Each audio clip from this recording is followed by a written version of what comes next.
Bonjour, mon nom est Denis, numéro de demande 1881 CW. Nous sommes ici aujourd'hui pour faire une vérification printanière sur un Vanagon Westphalia. Chose qui devrait être faite après à tous les ans ou après 2-3 sorties de consécutives. Je jette un coup d'œil au niveau de l'huile, au niveau des liquides pour partir en paix et avoir moins de troubles possible. Le filtre à air est à l'intérieur de ça. Qu'est-ce qu'on va faire, c'est qu'on a un à l'intérieur sur l'établi plus accessible. Donc on va vous montrer la manière de le remplacer et de le vérifier. Ça, c'est le merveilleux tuyau de caoutchouc que je vais parler dans la démonstration. On a un collet ici qu'on prend un tournevis droit et on le dévisse. Il va falloir travailler un peu fort, on va le sortir de là. Okay. Un coup que lui va l'avoir tassé avec nos doigts. Ici, on a une petite clip.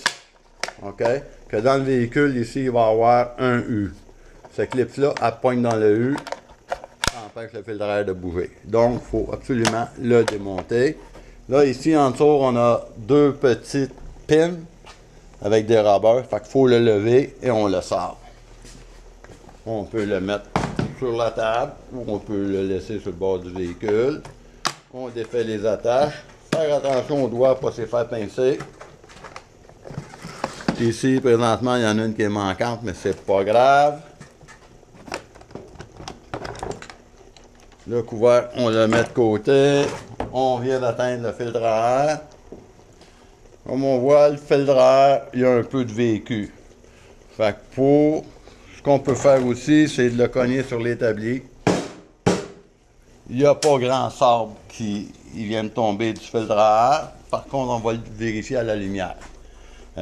Moyen très simple. La lumière, on l'insère. OK? Et on fait juste écarteler les plis. Et on voit que la lumière est quasiment au quart de la bande filtrante. OK? Théoriquement, on devait le remplacer. Parce que regardez, je parlais de sable tout à l'heure, là. On en voit dans le fond, là.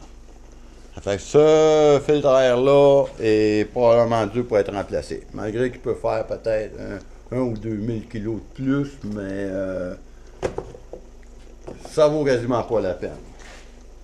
Là, on va vérifier avec un filtre à air neuf. Même principe avec la lumière. Regardez bien la différence. On voit la lumière sur la longueur du pli. Complètement. Et puis on voit même la lumière sur le pli en avant du papier, ce qu'on ne voyait pas sur le filtre à air sale. On va juste vérifier pour confirmer. On voit pas. Ici, on voit la lumière, mais regardez bien, la lumière est en même place, là. On ne la voit plus ici sur les plis. Fait que lui, ce pli-là est beaucoup plus pâle. Lui est plus sale, puis on ne voit pas, on le voit juste dans le fond. Fait que c'est pour ça que le filtre à air est dû pour remplacer. C'est pour ça qu'on le remplace. Parce qu'il fait une restriction. Change-le, tu le mets, puis on le remet sur l'autre. On va remettre le neuf et on va remettre le neuf.